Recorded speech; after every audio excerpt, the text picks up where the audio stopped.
This is Optimal Health Daily, episode 1542. Is your hunger real or habituated? By Laure Carter of LaureCarter.com. And I'm Dr. Neil. Welcome back to Optimal Health Daily, where I read to you from the best health and fitness blogs on the planet, from a bunch of different authors, and always with permission from the sites, and always with a bit of my commentary at the end. Now on Fridays, I do something a little different. That's when I answer your questions. You can send me a question by going to oldpodcast.com/ask or email your question directly to health@oldpodcast.com. Thank you so much in advance for doing that. I am sure you have some questions. Maybe you heard about some potential diet, nutrition, or physical activity or stress management myth that you want an answer to. So send me that question and I'll answer it right here on the show. And with that, let's hear today's article and continue optimizing your life. Is your hunger real or habituated? By Laure Carter of LaureCarter.com. Physiological hunger versus habituated hunger. In an excellent article on the biology of hunger, John Immel, founder of Joyful Belly, talks about the 4 internal mechanisms that control hunger. The first mechanism, the physical sensation of either emptiness or fullness. When your stomach is empty, ghrelin, the hunger hormone, is produced to stimulate appetite, so you'll feel hungry. The second mechanism, the amount of nutrients in your bloodstream. When you're eating nutrient-dense foods like fresh fruits, vegetables, whole grains, legumes, and healthy fats, you will feel satiated. However, if you don't have enough of these foods, you'll feel deprived and hungry. The third mechanism, the hunger-abating hormones. Hormones in the small intestine will be released to suppress the sensation of hunger once enough food is in the gut. They give you a sensation of fullness. And the fourth mechanism, the satiation hormones. Leptin, a hormone secreted by the fat cells in your body, will make you feel satisfied when you eat. Your body is highly intelligent and wise. It strives for balance, and it needs your support, your love, and care. However, in this Western modern society, our lifestyle is often in opposition with the body's natural biorhythms. We skip meals, eat calorie-rich and nutrient-poor foods. We overeat, we diet, detox, and overeat again, while running businesses, raising children, cleaning the house, and doing the dishes. Your appetite becomes habituated to incorrect eating habits. If this is your life, then chances are what you feel as hunger is a habituated hunger and not natural physiological hunger. The consequences of habituated hunger is weight gain, hormonal imbalance, insomnia, and other physiological symptoms linked to biorhythms. In order to come back to balance, you need to reset your hunger. 5 tips to reset your hunger. Number 1, eat without distractions or portion out your food. When you're eating while reading a book, watching a movie, or while you're on the computer, you won't be able to recognize the signals your body's hormones are sending you. You won't feel full and will overeat, burdening your digestive system and liver. The result could be a buildup of waste and toxins due to faulty digestion. Now, I understand that sometimes it's difficult to stop doing what you're doing. So, the next best thing is to portion out your food. How do you do that? Open the palms of your hands. This is the size of your stomach. This is the amount of food that you want to have on your plate. A little less will be even better, so you leave space in your stomach so it can churn your food. Number 2, leave at least 3 hours between each meal. It takes about 3 hours for your body to digest a right-portioned, plant-based meal. If you eat meat and other animal foods like eggs and cheese, it will take a little longer. When you wait at least 3 hours before eating again, your blood sugar levels will have come down and insulin and ghrelin will be secreted to give you a hunger feeling again. Tip number 3, don't snack. Instead, have a mini meal. Some naturally have strong metabolisms.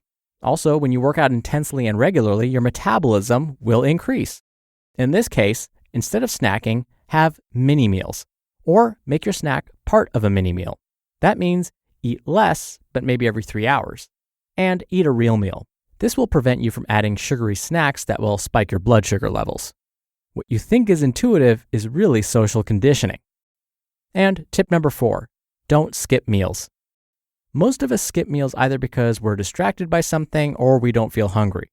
So it would seem that stopping to eat then is counterintuitive, right? Possibly. From an Ayurvedic point of view, our hunger is stronger during breakfast and strongest during lunch. So it's possible you need to respond to your body's messages. Dietitian and nurse practitioner Robin Noling writes, quote, "With ignored hunger, ghrelin continues to increase and over time. If you continue ignoring that hunger, your body now goes into energy conservation mode because it's not getting the energy it needs. It's how the body compensates. Ignore or suppress hunger, then ghrelin levels rise. Then ignore and suppress hunger, then stress hormones rise because of assumed starvation. Then the body compensates by conserving energy. And then frustration because you're eating less and not achieving your goal of losing weight. Or even more frustrating, weight gain occurs from elevated stress hormones." End quote.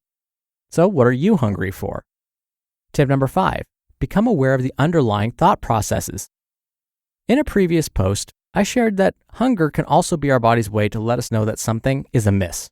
A person's behavior deeply bothers us. A relationship is no longer working for us. We can't stand our job. Stress eating feels like we're hungry, but the body is not. And it is a sign of cognitive dissonance. Cognitive dissonance is when our actions are in contradiction with our deepest beliefs and aspirations. First, you want to be aware of this. And second, you want to face the underlying issue. Quote, "Hunger is not something to suppress or associate with shame or judgment." End quote. I agree with Robin. A healthy approach to hunger and really anything is to seek to understand rather than suppress. You just listened to the post titled, "Is Your Hunger Real or Habituated?"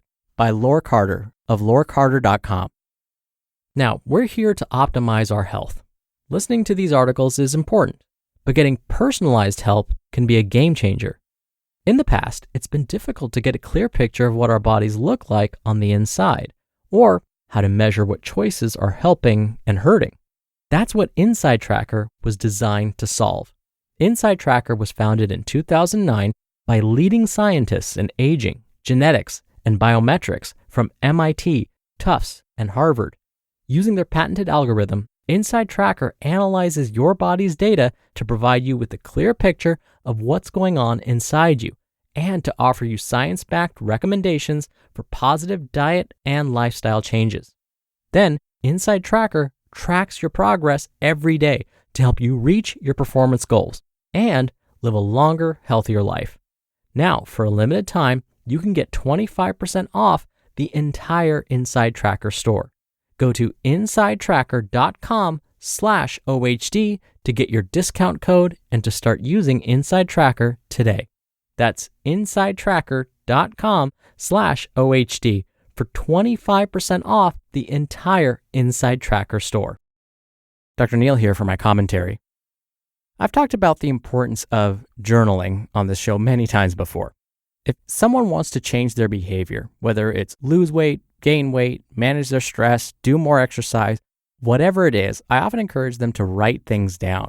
Basically, keep a journal. It could be a food journal if they want to gain or lose weight, a stress journal if they want to manage that better, an exercise journal where they count reps and sets and weights, whatever. Writing things down helps us focus our attention on what we're doing, and it helps establish what's called a baseline. It tells us what we are doing, have been doing, and therefore where to go next. When folks keep journals, especially food journals, I encourage them to add an extra column, a column that says, "Am I really hungry?" Why? Well, because as Laure mentioned, sometimes we eat for other reasons entirely. We don't eat because we're hungry, we eat because it's simply time to eat. It's a habit. I remember a patient of mine once told me, as soon as he walked in the door after work, he would go straight to the fridge. And I would ask him, "Are you hungry after you come home from work?" And he said, "No, that's just what I do." And so I had him start keeping a food journal. And before he would eat anything, he had to answer this question, "Am I really hungry?" Just by doing that, it slowed down the process, it encouraged him to think twice and recognize whether this behavior was just a habit or whether, again, he's truly hungry. Oh, and in case you're wondering, it worked like a charm. All right, that'll do it for today. Thank you so much for being here. Thank you for listening every day. I hope you're having a wonderful weekend, and I'll see you back here tomorrow where your optimal life awaits.